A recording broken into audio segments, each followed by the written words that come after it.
mentirait. On n'est pas bien payé pour dire la vérité. Cette ferme-là, c'est une ferme d'assez bonne apparence. Une ferme pas vraiment très grande, pas très petite. En tout cas, ce n'est pas une ferme en carré.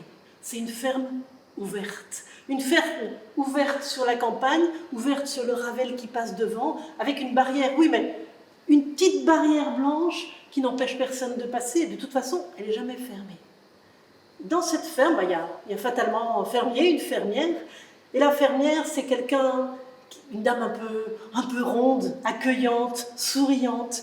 Et chaque fois qu'il y a des gens qui passent, ils ne peuvent pas s'empêcher. Ils regardent la ferme, ils voient les fleurs, la petite barrière blanche, la fermière qui est en train de travailler devant, ils rentrent. Ils rentrent et puis ils commencent à parler. Alors elle propose une tasse de lait, du lait tout frais de trait, et puis souvent, quand c'est le moment, une tranche de pain, du pain tout chaud.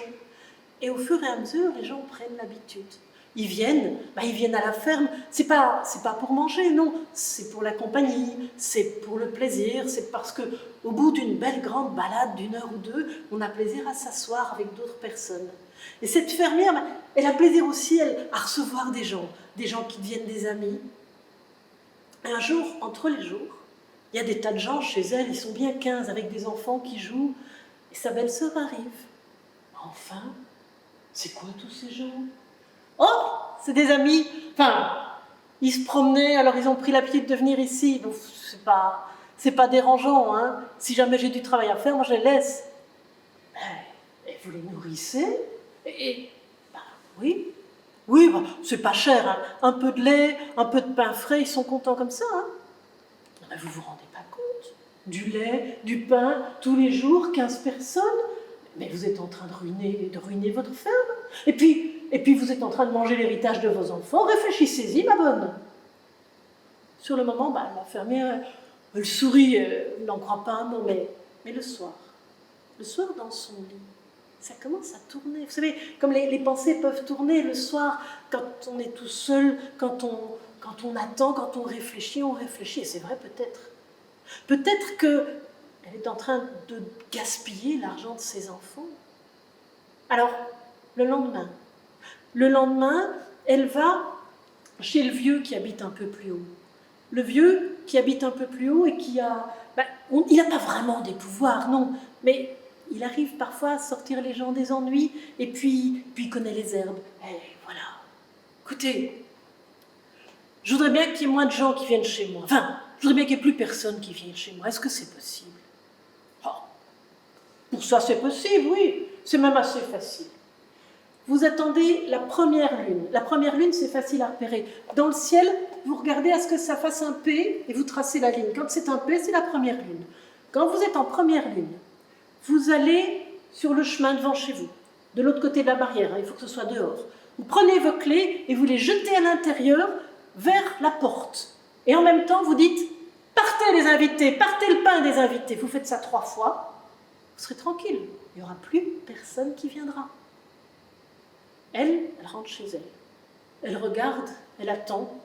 Et quand c'est la première lune, elle sort, jusque sur la route, prend ses clés, et elle les jette quasi jusqu'à l'intérieur de la maison. Et 3 fois, elle le dit, « Partez les invités, partez le pain des invités !» Et puis elle rentre chez elle, elle ferme sa porte à clé. Le lendemain, c'est un lundi, il n'y a pas souvent des gens qui passent, mais le jour-là, il n'y a personne qui passe. Le jour d'après, personne. Le jour d'après, personne. Le week-end suivant, personne. Mais au fur et à mesure, elle se rend compte qu'il n'y a plus personne qui vient. Le facteur ne passe plus. Même un chien qui passe, il a l'air de faire un détour. Sa belle-sœur ne vient plus. Au début, c'est pratique. Parce que être tout le temps dérangé, c'est parfois un peu embêtant quand on est en train de travailler, il faut s'arrêter, papoter. Elle gagne du temps, oui. En même temps, c'est un peu bizarre pour elle. Elle qui avait toujours table ouverte. Et puis le temps passe, et ce qui est bizarre, c'est que plus le temps passe, et moins elle a l'impression que les vaches donnent du lait. Comme si elles donnaient moins. Et puis cette année-là, le pain qu'elle fait avec son propre blé, le pain, il n'y en a pas tant. Et au bout de l'année, elle est presque réduite à la misère. Et personne pour partager sa tristesse. Personne. Et là, elle n'en peut plus, elle retourne chez le vieux. Voilà. Je voudrais que les gens reviennent, j'ai eu tort. Non seulement j'ai presque plus rien, comme si ça avait disparu avec les invités, mais en même temps je suis seule, ça va bientôt être la Noël, moi je voudrais au moins que les gens viennent. Ah, faire partir les gens c'est facile, le faire revenir, ben, j'ai envoyé des invitations par la poste et il n'y a personne qui a répondu. Vous savez, moi quand je fais quelque chose, ça marche. Ah bon, si vous voulez faire dans l'autre sens, vous pouvez essayer, mais c'est plus difficile. Vous allez attendre que ce soit la lune décroissante, celle qui fait un D. Et à ce moment-là, à la dernier jour, il ne faut pas le rater, à la lune décroissante, vous allez devant votre porte, prenez vos clés, et vous les jetez sur le chemin et vous dites 3 fois « Revenez les invités, revenez le pain des invités ». Peut-être que si vous, vraiment vous le dites du fond du cœur, peut-être qu'ils reviendront, c'est pas sûr.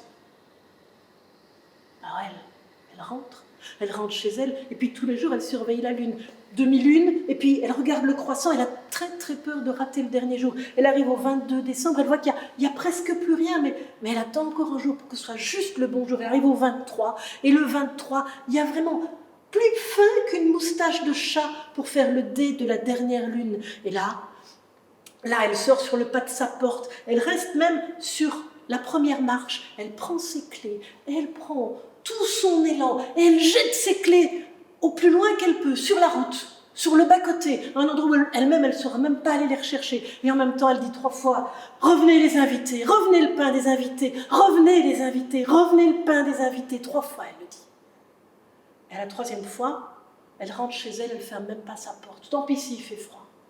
Mais le lendemain matin, vous me croirez ou pas, le lendemain matin, le facteur est arrivé. Il a frappé à la porte qui était ouverte et il a dit « Je ne sais pas ce qui s'est passé, hein.